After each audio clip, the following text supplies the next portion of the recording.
Hello everyone, hope you are having a nice day. In the previous class, we have discussed about SIC XE assembler and the concept of relocation. These comes under machine dependent assembler features.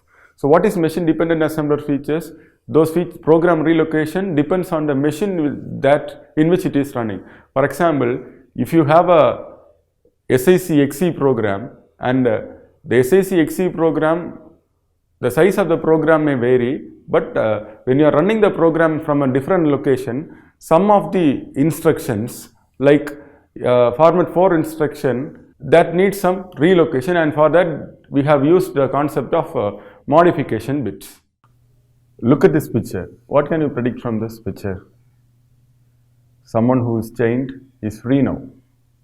That means he is independent. So the topic we are going to discuss is machine independent assembler features. So the machine independent assembler features, we have 5 features and we will be discussing the first 3 in this video. First one is literals, second one is symbol defining statements, and third one is expressions. So first, literal. What is a literal? See, so you have constants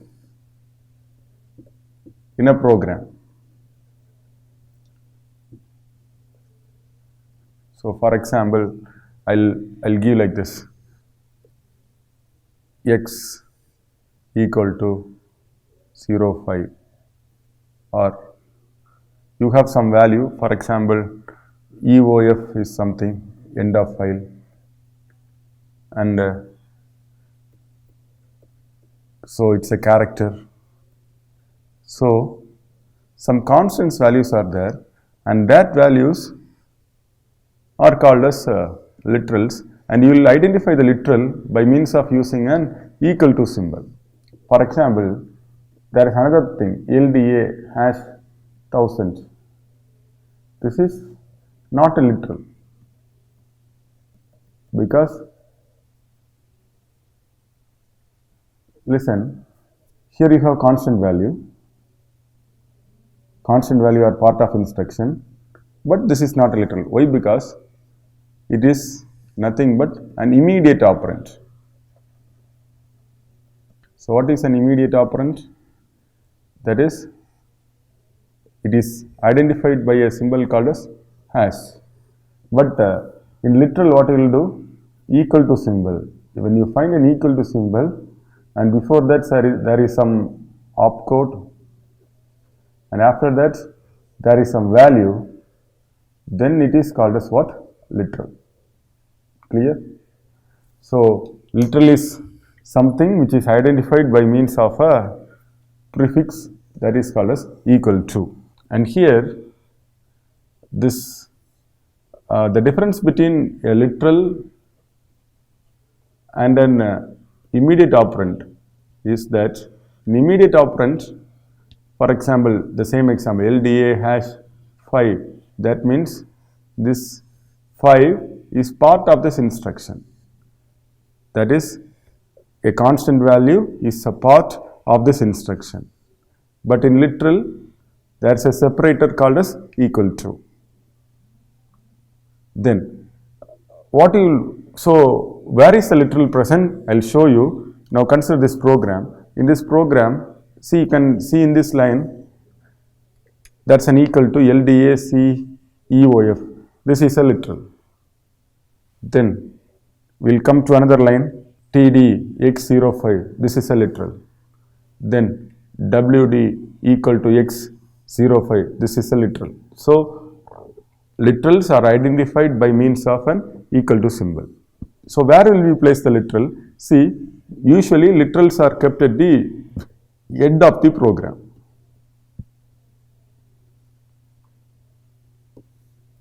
So you will have the program. So after the end, you will place all the literals. So literals will be present at the end of the program.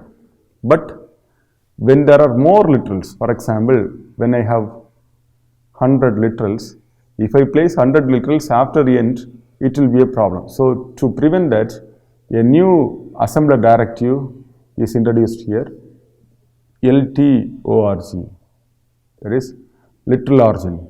LTORG is a new assembler directive. For example, now consider you have a program and I have an LTORG here. That means what I will do is, suppose I have a literal here, first literal is here, that literal will be placed here. So literal will be written here. For example, if it is LDA C equal to, that is equal to CEOF is my literal, it is placed here near the LTORG. Then the next line comes and I have a literal x equal x05. The literal is here, and if I have a new LTORG here, what I will do is, after this LTORG, the literal that is present in between these two LTORG will be placed here. That means I will not write the first literal because it is already placed in the literal after the LTORG. Now the literals from the current LTORG and previous LTORG, between this current and the previous one, that means equal to x05 is placed here. Then suppose you come here, this is the end of the program, and if you find a third literal here, the third literal will be placed at the end of the program. So it will calculate only the literals that is present up to the previous LTORGs. Clear? So what we are doing here is, we are using a assembler directive called as LTORG. So what is LTORG? See, LTORG, when an assembler encounters an LTORG statement, it creates a literal pool that contains all the literal operands that is used since the previous LTORG or the beginning of the program. So here in the first LTORG, when you see there is no previous LTORG, so from the beginning of the program, if there is any literal, it is placed here. Now when you come to this LTORG, it checks the previous LTORGs, and in between that, if there is any literal, it is placed here. Then at the end, till the previous LTORG you are looking, if there is no literal, we are leaving it. If there is literal, then we are placing at the end. So placing the literal in a place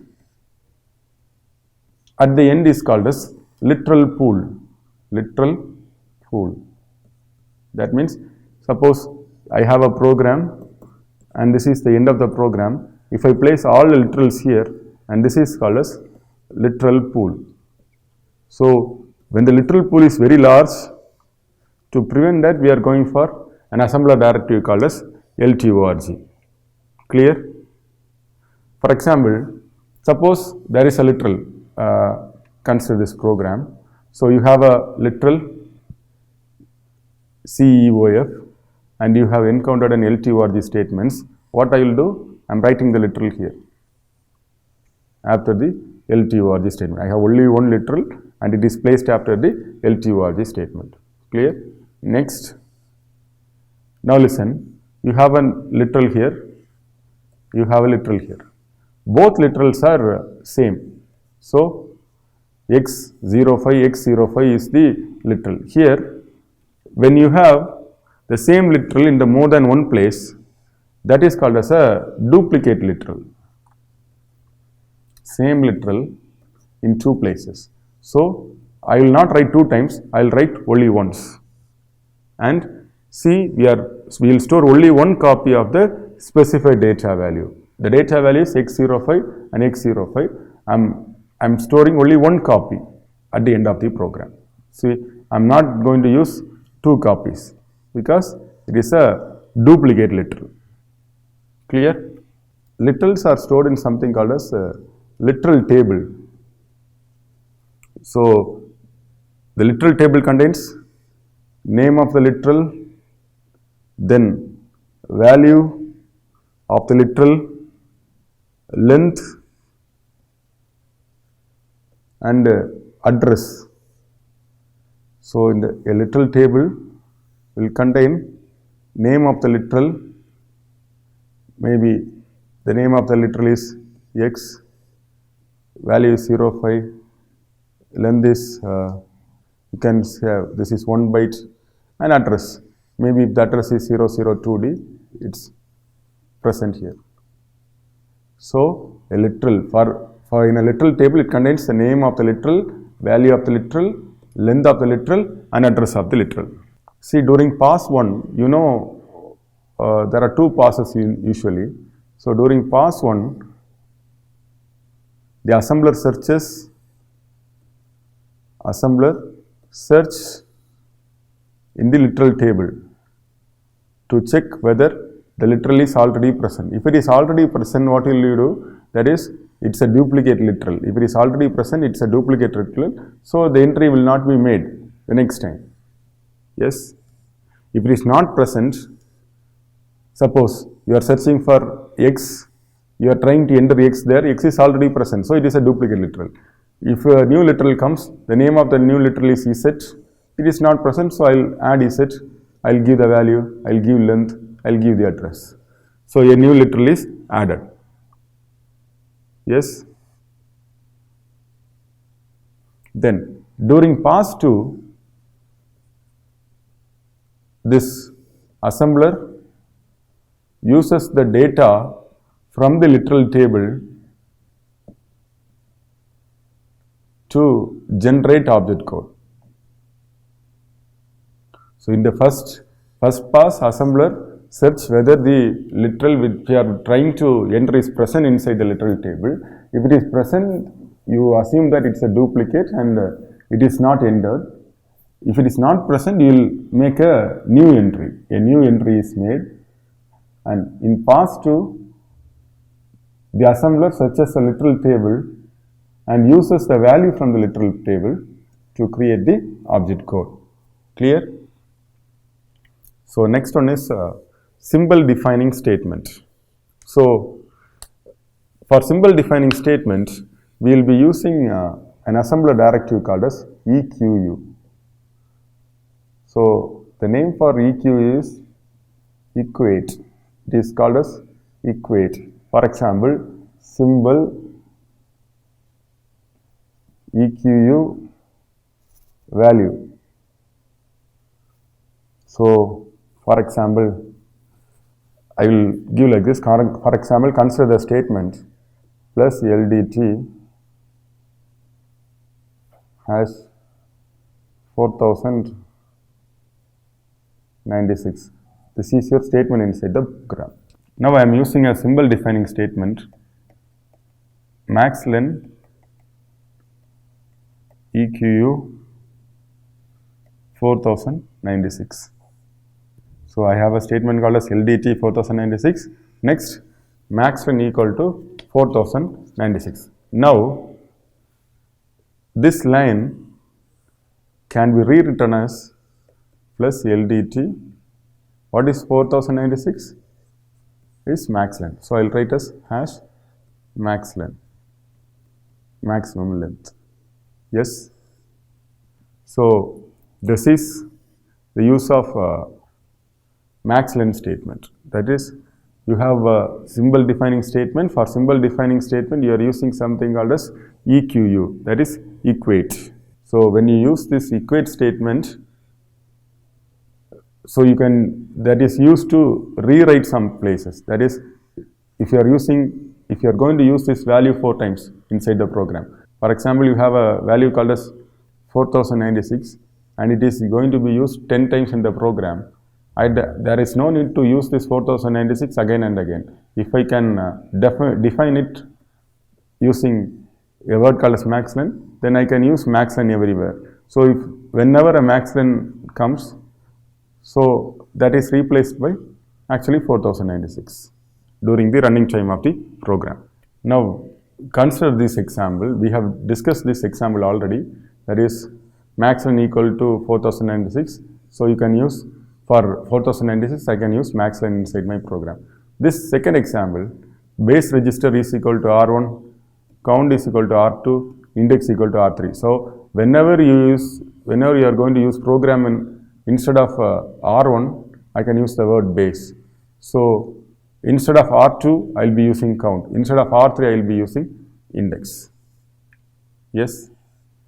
Then you can also use symbols for this you can also use symbols for expression also. This is an expression. So bufferand minus buffer. For that also you can use maxlan. See, after so first we have seen a symbols defining statement called as EQU. Next symbol defining statement is ORG. So its syntax is ORG value. So what does this ORG do? The ORG will reset the value of location counter to a specified value. For example, you have location counter, its value will be equal to starting of the program. Then we have discussed that location counter value will be incremented based on size of the instruction or the addressing mode or the data field. For example, if it is a word, it will use 3, it will be incremented by 3. If it is a byte, it will be incremented by 1. So this is the concept of location counter. So it gets incremented. So if it is 1000, if it meets a 3-byte instruction, it is 1003. Suddenly if it meets a 2-byte instruction, it will be 1005. 1-byte instruction 1006. So similarly it will be incremented. Suddenly if it is 1006, and suddenly if I put as ORG 2000, now directly from 1006 it is reset to 2000. Clear? That is, the value of location counter is changed to a particular value. So the value is changed to a particular value. So next one is expression. So expressions can be classified as an absolute expression or it can be a relative expression. An expression that contains only absolute terms is called as absolute expression. However, an absolute expression may contain relative terms. So that is, two absolute relative terms can be combined to form a absolute expression. For example, you have an expression like this: bufferand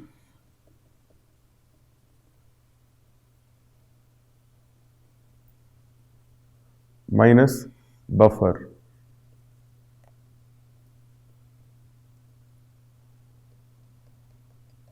Bufferand minus buffer. That means these two, that is, you will have a value here, you will have a value here. When you subtract these two values, you will get an absolute value. But this is a relative term, this is a relative term. Two relative terms that we are performing an arithmetic operation called a subtraction, and the output we are getting is an absolute term. Then the most important thing is bufferand. For example, you have an instruction called as, consider this, bufferand. I'll have like this, bufferand 100 minus bufferand. Here we cannot say that it can be an absolute value or 100 into bufferand. It can be a relative value. So these are not absolute expressions. And here the most important thing is, two relative terms can be used, but you should have opposite sign. See, bufferand is a positive symbol, minus buffer is negative. So positive and negative, it forms an absolute value. But if it is buffer plus buffer or bufferint. These doesn't form a absolute, it forms a relative term. Clear? So in today's class, we have discussed about the machine independent assembler features like literals, symbol defining statements and expression. So these things, for example, a literal, you have a literal pool, you had an assembler directive called as LTORG, then we have seen the concept of symbol defining statement with the concept of EQU, then we have discussed about expressions. In the next class, we will be discussing about control section and program linking and program blocks, which will also comes under this concept of machine independent features. Hope you understood the video lecture. Thanks for watching. Thank you.